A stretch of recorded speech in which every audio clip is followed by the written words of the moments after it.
స్వస్తిక్ multi speciality hospital Karimnagar లో చికిత్స ఏదైనా అత్యవసర వైద్య సేవలు వెంటనే 24 hours అందరికీ అందుబాటులో వైద్యం. Swastik multi speciality hospital Karimnagar civil hospital opposite. Welcome to Suman TV. నేను మీ సదాచారి. ప్రస్తుతం మనతో పాటు మన కరీంనగర్ సుమన్ టీవీ స్టూడియోలో రామ్నగర్ బన్నీ మూవీ టీం మనతో పాటు ఉన్నారు. ముఖ్యంగా బుల్లితెర మెగాస్టార్ ప్రభాకర్ గారు, వారితో పాటు వాళ్ళ తనయుడు చంద్రహాస్ మనతో పాటు ఉన్నారు. మరి మూవీ విషయాలు ఏంటి వాళ్ళ మాటల్లో తెలుసుకుందాం. ప్రభాకర్ గారు నమస్తే అండి. నమస్తే. నమస్తే సార్. ఎలా సాగుతుంది ప్రమోషన్స్? బాగా సాగుతున్నాయండి. టైం సరిపోవట్లేదు, వెళ్తూనే ఉన్నాం. అందులో భాగంగా ఈరోజు కరీంనగర్ ప్రజలకి అందరికీ మేము వాళ్ళందరికీ మా సినిమా తప్పకుండా చూడాలని ఒక అప్లికేషన్ వేసి వెళ్దామని వచ్చాం. ఎందుకంటే మమ్మల్ని అభిమానించే వాళ్ళు మూల మూలలా ఉన్నారు. సో వాళ్ళందరూ ఒక్కసారి మా అబ్బాయి సినిమాకి వస్తే చాలండి, పెద్ద హిట్ అయిపోతుంది. సార్ రామ్నగర్ బన్నీ ప్రస్తుతం ట్రెండింగ్ లో ఉంది. ట్రైలర్ సాంగ్స్ కూడా రిలీజ్ అయినాయి, చాలా బాగా వెళ్తున్నాయి. మరి మీరు బుల్లితెరపై ఎన్నో సంవత్సరాలుగా చాలా ఒడిదొడుకులు ఎదుర్కొని ఉన్నారు. మరి తనయుణ్ణి వెండితెరకు పరిచయం చేస్తున్నారు. మరి రిస్క్ గా ఏమనిపించలేదా మీకు? లేదండి, అస్సలు లేదు. ఎందుకంటే రిస్క్ చేయలేదు, చాలా హ్యాపీగా ఫీల్ అవుతున్నా ఈ పని చేయడం. అంటే మా అబ్బాయిని హీరోగా లాంచ్ చేయడం. నేను సినిమాలో ట్రై చేయాలనుకున్నాను, కానీ నా పరిస్థితులు నాకు అనుకూలించలేదు అప్పుడు. సో నా బిడ్డ అన్ని విధాలుగా అర్హుడు అని అనిపించిన తర్వాత నేను చేయాలనుకుంది వాడి ద్వారా చేస్తున్నాను. సో అది నేనే ప్రొడ్యూస్ చేయడం కరెక్ట్ అనిపించింది. వాడిని ఎలా చూపించాలనుకుంటున్నానో అలా చూపించాలంటే నాకు ఫ్రీడమ్ కావాలి. సో దానికి వేరే వాళ్ళ డబ్బులు పెట్టి మన ఇష్టం వచ్చినట్టు చేస్తే పద్ధతి కాదు. అందుకని నేనే ప్రొడ్యూస్ చేయడం జరిగింది. ఓకే. రామ్నగర్ బన్నీ టైటిల్ చూసుకుంటే చాలా క్యాచీగా ఉంది. అంటే ఈవెన్ దో కరీంనగర్లో కూడా ఒక రామ్నగర్ ఉంది, అలాంటి చాలా సిటీస్లో కూడా రామ్నగర్ చాలా క్యాచీ నేమ్ ఉంది. లోకల్ బాయ్, గల్లీ బాయ్, మన ఇంటి దగ్గర లాంటి అటిట్యూడ్ ట్రైలర్లో కూడా అలాగే కనిపిస్తుంది. టైటిల్ని ఎంచుకోవడానికి ప్రధాన కారణం? వావ్, చాలా బాగా చెప్పారు సార్ మీరు. మేము మార్నింగ్ వరంగల్ వెళ్ళాము, అక్కడ కూడా ఒక రామ్నగర్ ఉంది. రామ్నగర్లో ఉన్న కాలేజ్కి వెళ్ళాము. మేము రామ్నగర్ బన్నీ అంటే మీరు రామ్నగరే వచ్చారని చెప్తున్నారు. సో ఆ రోజు మేము ఆలోచించింది కూడా ఇదే. ఈ పేరు, ఈ రామ్నగర్ అనేది లేని ఊరు ఉండదు, ఏరియా ఉండదు. సో చాలా కామన్ నేమ్. సో అక్కడ బన్నీగాడు అనేటోడు ఒకడు ఉంటే, ఇలాంటి అల్లరి చిల్లరోడు ఒకడు ఉంటే ఏం చేస్తాడు అనేది ఈ సినిమాలో రామ్నగర్లో ఉన్నటువంటి బన్నీ కథ ఇది. సో అందుకని ఆలోచించి మేము ఒక 4-5 టైటిల్స్ అనుకున్నాక ఇది పర్ఫెక్ట్ అని అనుకుని పెట్టాం. సో అది ఈ రోజున అద్భుతంగా రిసీవ్ చేసుకుంటున్నారు జనాలు ఆ టైటిల్ని కూడా. చంద్రహాస్ గారు మొదటిసారి తెర మీద కనిపిస్తున్నారు, ఎలా అనిపిస్తుంది? చాలా హ్యాపీగా ఉంది. ఎందుకంటే మేము వెళ్ళిన ప్రతి చోట నేను 2 సంవత్సరాల క్రితం ఆన్లైన్లో చూసింది వేరు, బయట నాకు ఇప్పుడు దొరుకుతున్న అభిమానం వేరు.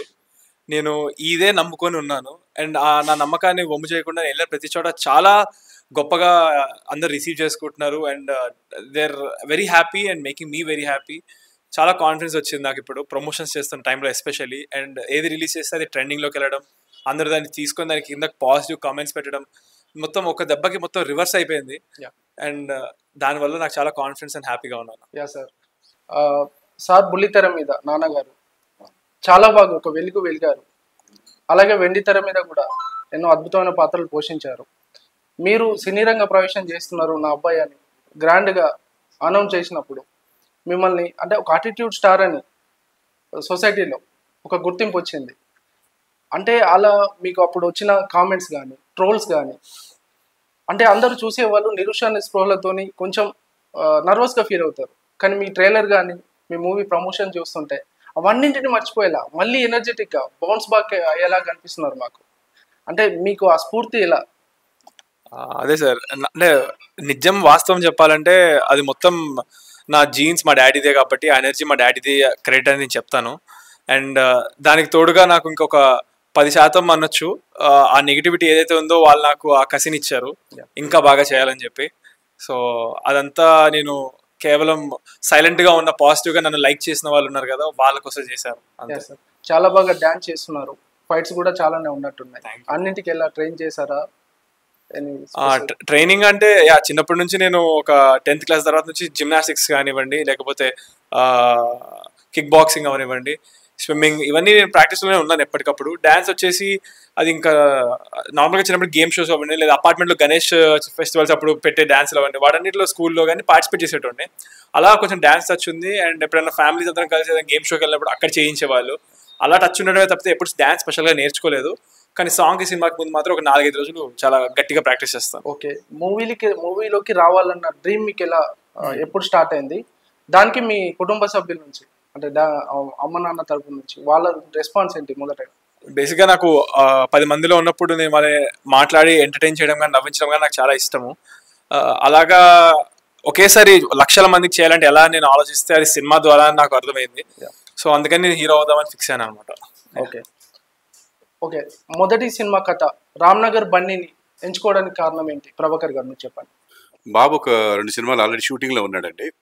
ఈ టైంలో నాకు నా స్నేహితుడు వేణు అని, అన్న మీ ఓడికి సూట్ అయ్యింది, ఒక మంచి కథ ఉంది మా బావ దగ్గర అని శ్రీనివాస్ మహత్ అంటే వెలిగొండ శ్రీనివాస్ గారిని పరిచయం చేశారు. ఆయన చాలా పెద్ద రచయిత, డమరుకం, అఖిల్ అలాంటి సినిమాలకి కథలు ఇచ్చిన వ్యక్తి. ఈవి గారి దగ్గర, వివి వినాయక్ దగ్గర ఎన్నో సినిమాలకు పనిచేశారు.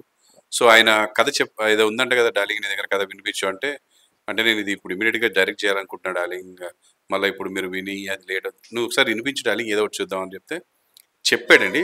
చెప్పగానే డార్లింగ్ 2 రోజులు టైం ఇవ్వు, మా ఇంట్లో వాళ్ళకి కూడా వినిపిస్తా, దీన్ని మనం టేకప్ చేద్దాం అన్నాడు అని చెప్పిన. అనగానే తను సరే అన్నాడు. నెక్స్ట్ మా అబ్బాయికి పిలిచాను, విన్నాడు. నా మిస్సెస్ని పాపని పిలిచాను, అందరు ఎంజాయ్ చేశారు. చేసిన తర్వాత ఏం చేద్దాం ఇది ఇప్పుడు అని 1-2-3 ప్రొడ్యూసర్స్కి ట్రై చేశాను ఫస్ట్. అంటే ఫోన్లల్లా ఏం సార్ ఒక సినిమా ఉంది చేద్దామా అంటే ఎవరు ఇప్పుడు ఎలా ఏ నమ్మకంతో చేస్తారు? కొంచెం వాళ్ళందరూ వాళ్ళు వస్తే ఓకే, మనం అడిగినప్పుడు ఏంటంటే ఏదో ఆలోచిస్తారు. అందుకని 2-3 అడిగిన అరే మనమే చేయొచ్చుగా, బాగుంది కదా అని. ఇంట్లో వీడు ఆ కథ విన్న దగ్గర నుంచి భోజనం చేసేటప్పుడు నేను తప్ప ఆ కథ ఎవరు చేయలేడు డాడీ, మాకు కరెక్ట్ యాప్ట్ కరెక్ట్ ఇది అంటున్నాడు. మాకు కూడా అలాగే అనిపిస్తుందండి. అంటే వీడు లాంచ్ అవ్వడానికి అంటే ఒక లాంచింగ్ కి సరిపోయే కథ ఇది. యూత్ అండ్ యూత్ అంటే ఒక మోస్తరుగా ఇప్పుడు భారీగా లాంచ్ చేయాలంటే దట్ ఈస్ డిఫరెంట్. బట్ మా బాబు నాలాగా ఒక సాదా సీదాగా ఒక అద్భుతమైన పెర్ఫార్మెన్స్ చూపించడానికి మంచి కథ సరిపోయింది. పక్కింటి కుర్రోడు, ఒక చిల్లరగాడు, ఒక అవలాగాడు ఏం చేస్తుంటాడు, వాడు కరెక్ట్గా ఇంటర్ డిగ్రీ అయిపోయిన తర్వాత ఫ్రెండ్స్తో కలిసి కానీ అమ్మాయిల విషయంలో కానీ ఎలా చేస్తుంటాడు, ఇంట్లో ఎలాంటి తన్నులు తింటాడు, ఎలాంటి కష్టాలు ఎదుర్కొంటాడు అనేది ఈ కథలో ఉంటుంది. సో అందువల్ల దీన్ని ఇమీడియట్గా మనము ఓకే చేసి స్టార్ట్ చేయడం జరిగింది. ఓకే సార్, మీరు ఇప్పుడు బుల్లితెర మీద మెగాస్టార్గా ఒక వెలిగిపోయిన స్టార్ సార్. మీరు సినీ పెద్దల ఆశీస్సులు మీ అబ్బాయికి ఉన్నాయంటారా? డెఫినెట్గా ఉంటాయని ఆశిస్తున్నాను, ఉండాలని కోరుకుంటున్నాను సార్. అంటే నేను పెద్దగా 30 సంవత్సరాలు మీరు నన్ను చూస్తున్నారు కదా. అవును సార్. నా పక్కనే ఉంటారు పెద్ద పెద్ద వాళ్ళు. నేను ఎప్పుడు పెద్దవాళ్ళ దగ్గరికి వెళ్ళడము లేకపోతే ఏమన్నా అడగడము, వాళ్ళతోటి ఏదన్నా పని చేయించుకోవడం ఇట్లా నాకు అలవాట్లేదు. ఎంతసేపు పెద్దవాళ్ళు నా పక్కకు వచ్చారంటే వాళ్ళకి కంఫర్ట్ ఇవ్వాలని చూస్తుంటా నేను. కొంచెం దూరంగా ఉండి వాళ్ళకి మనం ఏమి భంగం కలిగించకూడదు అని మనం దూరం నుంచి ఆరాధిస్తూ ఉండే రకంగా తప్ప దగ్గరికి వెళ్ళిపోయి మనం ఇక అదంతా మనం పూసేసుకొని చెప్పుకునే రకం కాదు. సో డెఫినెట్గా నా బిడ్డను ఆశీర్వదిస్తారని అనుకుంటున్నాను. నేను ఫస్ట్ మూవీ స్టార్ట్ చేసినప్పుడు అన్నయ్య చిరంజీవి గారికి మెసేజ్ పెట్టాను, ఆల్ ద వెరీ బెస్ట్, నేను విన్నాను మీ వాడు చాలా బాగా చేస్తున్నాడు అని. All the very best Prabhakar అని ఆయన మెసేజ్ పెట్టారు. That is very good blessing for me. ఆ బ్లెస్సింగ్ చాలు నా బిడ్డకి. అండ్ బాలకృష్ణ గారిని కలిసే ఛాన్స్ రాలేదు. ఆయనతో కలిసి నేను ఒక్క మగాడు 15-20 డేస్ యాక్ట్ చేశాను. చాలా బాగా నా గురించి చెప్పారు. నేను ఫస్ట్ సీన్లో డైలాగ్ చెప్పగానే అద్భుతంగా చెప్పావయ్యా అన్నారు. తర్వాత కూడా ఆయన చాలాసార్లు నాతో చాలా బాగా బిహేవ్ చేశారు. అలాగే మిగతా హీరోస్ని ఎప్పుడు నేను కలవడం ఛాన్స్ రాలేదండి. ఇప్పుడు ఈ సినిమా తర్వాత డెఫినెట్గా ఛాన్స్ వస్తే అందరి దగ్గరికి నా బిడ్డని తీసుకెళ్ళి డెఫినెట్గా ఆశీస్సులు తీసుకుంటాను. ఎందుకంటే ఇండస్ట్రీలో అంత గొప్ప నటులు, వాళ్ళు గొప్ప మనస్తత్వాలు ఉన్న వాళ్ళ ఆశీస్సులు ఉంటే ఎవరికైనా మంచిదే ఇండస్ట్రీలో ఉండాలి. సార్ ప్రతి ఇంట్లో పెరిగే అబ్బాయికి సార్ మొదటి హీరో నాన్నే. మీరు రియల్గానే హీరో టీవీ రంగంలో. చంద్రదాస్ గారు చెప్పండి, మీరు డాడీ అనుకున్న డ్రీమ్స్ని ఫ్యూచర్ ప్రాజెక్ట్స్లో కానీ ఎలా ఉండబోతున్నాయి? మీరు చాలా పర్ఫెక్ట్గా చెప్పారు. ఎవరికైనా సరే వాళ్ళ ఫాదర్ హీరో అని చెప్పి, అందులోనూ మా ఫాదర్ రియల్ హీరో అని చెప్పి, అది నేను చాలా గట్టిగా నమ్ముతాను అండ్ ఒప్పుకుంటున్నాను. ఫ్యూచర్లో కూడా నేను ఏం చేసినా కూడా క్రెడిట్ మా ఫాదర్ కానీ ఆల్రెడీ నేను మీకు ఇందాక కూడా చెప్పేశాను. సో దాంట్లో ఇంకా చెప్పాల్సిందేం లేదు. ఓకే, మీరు ఒక తండ్రి కొడుకులా కాకుండా ఒక ఫ్రెండ్ లాగా ఫాదర్ ఇంత సపోర్ట్ చేస్తున్నారు. మీ రిలేషన్ గురించి, మీ బాండింగ్ జనరల్గా ఇంట్లో ఉండే రిలేషన్ గురించి. నేను చిన్నప్పుడు చాలా హైపర్ యాక్టివ్ ఉండేవాడిని. సో 8th క్లాస్ వరకు బాగా కొట్టేటోళ్ళు అన్న ఇంట్లో, చాలా కొట్టేటోళ్ళు. తర్వాత 10th క్లాస్ ఆ 8th క్లాస్ స్టేజ్ నుంచి కొట్టడం ఆపేశారు. బట్ వెరీ స్ట్రిక్ట్గా ఉంటుండే చిన్నప్పుడు. అండ్ ఇప్పుడు ఈ మధ్య ఒక 2-3 years నుంచి చాలా ఇప్పుడు ఫ్రెండ్లీగా ఉంటున్నారు. ఓకే బట్ యా ఇదే ఇంతే చెప్పగలుగుతా. ఓకే. మొన్న జరిగిన దాని గురించి నేను కూడా ఒక మాట చెప్తాను. ఏదో మేము ఇద్దరు ఫ్రెండ్స్ లాగా ఉంటామండి, తండ్రి కొడుకులా ఉంటాను, అబద్ధం చెప్పనండి. ఓకే నేను తండ్రిలాగే ఉన్నాను, ఆడు కొడుకులాగే ఉన్నాడు. తప్పు చేసినప్పుడు కొట్టడం జరుగుతుంది. చిన్నప్పుడు హైపర్ ని కంట్రోల్ చేయడానికి భయపెట్టడం జరుగుతుంది. ఇంట్లో ఎవరో ఒకళ్ళు భయపెట్టాలనే ఉద్దేశం తప్ప వాడిని ఏదో కొట్టి చంపేయాలని కాదు. ఆ భయం లేకపోతే మా పిల్లోడే కాదు ఏ పిల్లోడు కూడా దారికి రాడు, కరెక్ట్ గా ఉండడు. ఆ భయం అనేది డెఫినెట్ గా తల్లిదండ్రుల్లో ఒకరి భయం పిల్లలకి ఉండాలి. భయం భక్తి లేకపోతే ఏ మనిషి జీవితంలో ఏది సాధించలేడు. అలా సాధించిన దాఖలాలు చరిత్రలో లేవు. ఇవి రెండూ ఉండాలి. భక్తి మనమే నేర్పించాలి, భయం మనమే చూపించాలి. సో ఆ విధంగా నేను ఒక మెచ్యూరిటీ వచ్చింది అని నేను కాన్ఫిడెన్స్ వచ్చిన తర్వాత మళ్ళీ మనం ఒక మాట అనడం కానీ తిట్టడం కానీ ఏముండదు. ఇక ఓకే నాన్న నీ ఇష్టం, చూసి డెసిషన్ తీసుకో, ఇలాగే ఉంటది. మొన్న జరిగిన రీసెంట్ ఈవెంట్ లో కూడా అమ్మగారు కూడా చాలా ఎమోషనల్ అయ్యారు, అంటే ఏడ్చారు కూడా. అంటే తన బిడ్డ పైన వచ్చే ట్రోల్స్ గురించి అంటారా, లేకపోతే నా బిడ్డ ఇంత ఎదుగుతున్నాడు, హీరో అవుతున్నాడు అన్న ఒక ఎమోషనల్ గాన దానికి ఏమన్నా? తను బేసిక్ గా అంతే ఎమోషనల్ అండి. తను ఆనందం వచ్చినా ఏడ్ చేస్తుంది, బాధ వచ్చినా ఏడ్ చేస్తుంది. ఆ రోజు స్టేజ్ మీద ఏడ్చేది మాత్రం ఆనందం వచ్చింది. అన్న చిన్ను నేను చెప్తున్నా, నాది ఇష్టే నీకు తగిలేలా ఉందిరా, నువ్వు అంత బాగా చేసావని అది చెప్తుంటేనే ఏడుపు వచ్చేసింది తనకి. నాకు నచ్చింది ఏంటంటే నా బిడ్డ ఇమీడియట్ గా ఆ ఎమోషన్ ని క్యాచ్ చేసి అమ్మని దగ్గర తీసుకెళ్ళి అక్కడ కూర్చోబెట్టడం అనేది డెఫినెట్ గా అదొక నాకు మంచిగా అనిపించింది. సో అలాగే నా బిడ్డ మీరు తన వీడియోస్ చూస్తే హాస్టల్కి వెళ్తుందంటే ఎప్పుడు ఒక్క వీడియోలో కూడా తను ఏడుపు ఉండదు. ఒక 100 వీడియోలు పెట్టుంటుంది, ఆ ఒక్క రోజు మాత్రం తను కంట్రోల్ లేకుండా ఏడ్చేసింది. పాపని హాస్టల్ పంపిస్తున్నప్పుడు బాగుండాలి కదా అని పంపిస్తున్నా అని చెప్పి ఏడుస్తుంటే నేను లక్కీగా కెమెరా షూట్ చేస్తున్నాను, నేను కనపడలేదు జనాలకు, నా కళ్ళలో నీళ్ళు వచ్చేసాను. సో ఆ ఎమోషన్ అనేది నా వైఫ్కి కాదు, ప్రతి ఆడవారికి ప్రతి తల్లికి అది 100% ఉంటుందండి. నరాల్లో బిడ్డ ఎదుగుతుంటే భయం వేస్తుంటుంది, ఒక రకమైన ఎమోషన్ వస్తుంటుంది. అండ్ బిడ్డ దూరంగా వెళ్తుంటే తట్టుకోలేని బాధ వేస్తుంది, చాలా ఏడుపు వస్తుంది. అనుక్షణం వాళ్ళ ఊపిరి, వాళ్ళ ప్రాణం, వాళ్ళ ఆలోచన, ఎస్పెషల్లీ తల్లిది అనుక్షణం పిల్లల మీదే ఉంటుందండి. పిల్లలు, భర్త, ఇదే వాళ్ళ ఆలోచన ఉంటుంది. సార్ సోషల్ మీడియాలో చాలా ట్రోల్స్ వచ్చినాయి సార్. అంటే అబ్బాయి చాలా బాధపడి ఉంటాడు, తల్లిదండ్రులుగా ధైర్యం చెప్పాల్సిన బాధ్యత మీకు ఉంటుంది. మీరు బాధపడ్డ క్షణం ఏదైనా? అంటే నేను ఫస్ట్ బాధపడడం కంటే కూడా అసలు ఏంటిది ఎందుకు చేస్తున్నారు అని నాకు బాధ అనేది పెద్దగా లేదు. కానీ అలాంటి వాళ్ళు చాలా మంది నేను డైరెక్ట్ గా చూసినా, నా మీద రాసిన వాళ్ళని చూసినా, ఇష్టం వచ్చినట్టు రాసుకునే వాళ్ళని చూసినా, గొప్ప గొప్ప వాళ్ళ మీద రాస్తున్న వాళ్ళని చూస్తున్నా. అది దేర్ జాబ్ అండి. అది trollers job is to do troll, అంతే. సో ఒకటే ఒక భయం, బిడ్డ ఫస్ట్ టైం ఇట్లా కెమెరా ముందుకు వచ్చాడు ఎలా రాస్తున్నారని చెప్పి ఇంటికి వెళ్ళా. అక్కడికి వెళ్ళేసరికి సీన్ రివర్స్ ఉంది, మనకంటే స్ట్రాంగ్ ఉన్నాడు సారు.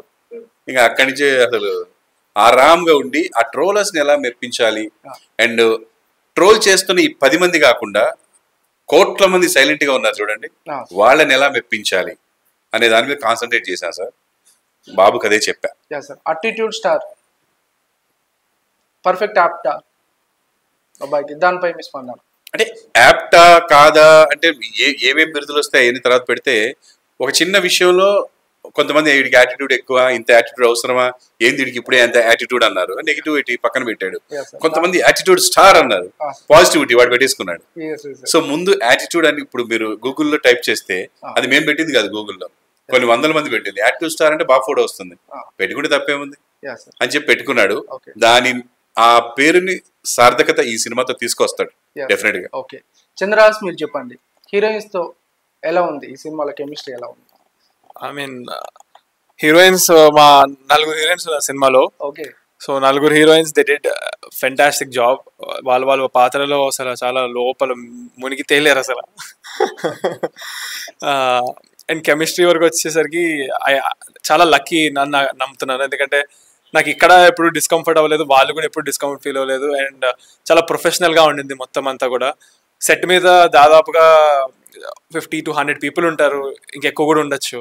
సో అంతమంది ముందు కొన్ని సీన్స్ చేసేటప్పుడు అది నాకైనా ఎవరికైనా ఇబ్బందిగా ఉండొచ్చు, అలాంటిది ఏం లేకుండా కూడా మేము వాళ్ళ ముందే డిస్కస్ చేసుకొని, అండ్ ఆల్సో నేను అలాంటి సీన్స్ జరుగుతున్నప్పుడు క్వైట్గా ఉంటాను. కానీ విస్మయ వచ్చేసి తనే కొన్ని టిప్స్ చెప్పడం కానీ లేకపోతే ఇలా చేయొచ్చు అలా చేయొచ్చు అని ఇన్వాల్వ్ అయ్యి తను చెప్తే నేను అంటుండేవాడిని. సో ఇట్ వాస్ వెరీ చాలా అందరూ అలాగే ఉన్నారు అనమాట మా సినిమాలో. కానీ కొంచెం విస్మయతో ఎక్కువ ఉండింది, ఎందుకంటే ఒక సాంగ్ ఉంటుంది చాలా బాగుంటుంది, ఆ సాంగ్ అందరూ ఎంజాయ్ చేస్తారు. విస్మయ మీరు చెప్పండి, చంద్రహాస్ తో కోస్టార్ గా మీరు ఎలా అనిపించింది? చంద్రహాస్ తో కోస్టార్ గా one of the best film, one of the best hero I've ever worked. ఎందుకంటే హీరోగా హీరో కెమిస్ట్రీ వేరే ఉంటుంది, ఫ్రెండ్స్ హీరోయిన్ గా చేస్తే అది కెమిస్ట్రీ వేరే ఉంటుంది. ఒక మంచి ఫ్యామిలీలో మూవీ తీసాను, నేను యాక్ట్ చేశాను అనేది నాకు చాలా హ్యాపీగా ఉన్నాను. ఓకే, తెలుగులో మీకు ఇది మొట్టమొదటి సినిమా మీ ఇద్దరికి కూడా? ఇది నా 5th ఫిలిం, కానీ ఐ థింక్ దీనివల్లే నాకు బ్రేక్ వస్తుందని ఆలోచిస్తున్నాను. మీరు చెప్పండి, చంద్రహాస్ తో కలిసి నటించడం ఎలా అనిపించింది? He's a very supportive, very good actor, very good dancer, and when you know that front person is performing very well, you automatically get grasp of the situation and the entire scene and how to act in front of that person also. So with him acting, dancing, I have a dance song with him, and everything was very smooth. He's like a mature person, he puts himself in, in a very good manner. He knows how to behave in front of people, he knows how to respect women, so it was very, very good work. Shooting ela jarindi? Shooting time lo Chandras lo yeah, it was a very fun time. It did not feel like a strict environment to work because nobody was strict around us. It was always a fun time, as if we were friends from very long time. It felt like we were always friends, so it never felt like कि कुछ ज़्यादा करना है या कुछ कम करना है या ज़्यादा कुछ कोई बोल रहा है या कम बोल रहा है. It was never at all like that. We were always learning and in that process. Yeah. Prabhakar గారు, ఫైనల్ గా రామ్నగర్ బన్నీ మూవీని ప్రజలు ఎందుకు చూడాలంటారు? ఎందుకు చూడాలి అంటే, నా తరపు నుంచి అయితే ఫస్ట్ నా బిడ్డ వస్తున్నాడు కాబట్టి చూడాలి.